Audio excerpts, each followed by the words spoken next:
After their final projects, five best friends named Amanda, Zainab, Susan, Aisha, and Funmi sat together in a small hotel, laughing and celebrating as if the world belonged to them, not knowing that this moment would become a promise that would shape the rest of their lives.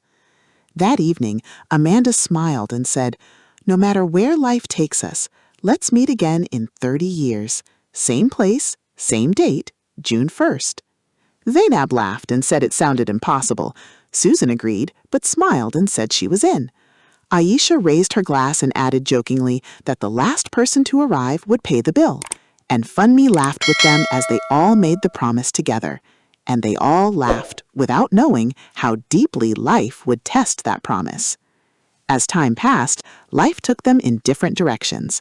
Amanda became a lawyer, Zainab became a teacher, Susan built a successful fashion empire, Aisha rose into government leadership, and Funmi became a humanitarian helping communities. They all became successful in their own way, but no matter how far life took them, they never forgot the promise they made that night. 30 years later, on June 1st, Amanda was the first to arrive at the meeting place. The small hotel they once knew had completely changed and had become a luxury 5-star building. She stood there in silence, overwhelmed with emotion, and whispered to herself, "We actually made it."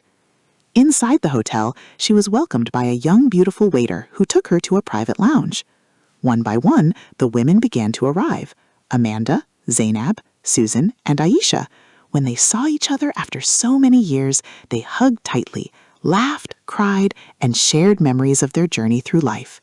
They spoke about success, struggles, and everything they had been through. But as they sat together, they noticed that one chair was still empty because Funmi had not arrived yet. They waited for her, hoping she would walk through the door at any moment, but time kept passing. The food was served, but untouched, and the joy slowly faded as silence filled the room. They decided to stop waiting for their friend Funmi and eat.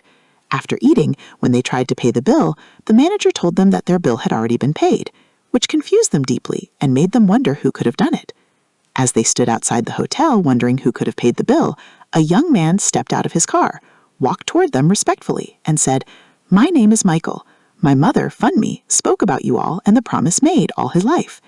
The women froze as he continued and said that her mother had passed away 3 months earlier, and before she died, she told him that if her friends ever met again as promised, he should go there and pay her part of the promise on her behalf.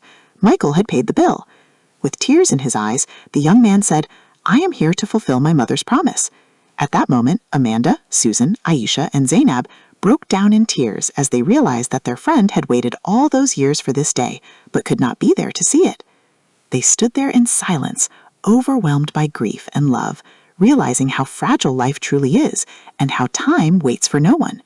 And in that moment, they understood a painful truth, that they had waited 30 years for a reunion, but life does not always wait for perfect timing.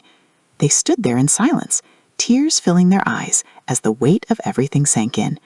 After 30 years of memories, success, and separation, they finally understood how fragile life truly is, and in that moment, they made a quiet decision to never let time slip away from them again. From that day forward, they chose to cherish the remaining days of their lives by checking on each other regularly, calling more often, visiting more, and never waiting decades to feel connected again.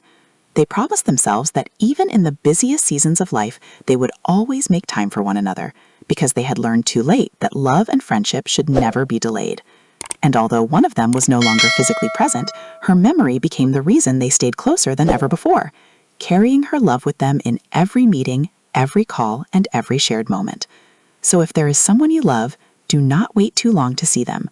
Call them, forgive them, and cherish them while you still can, because one day it might be too late.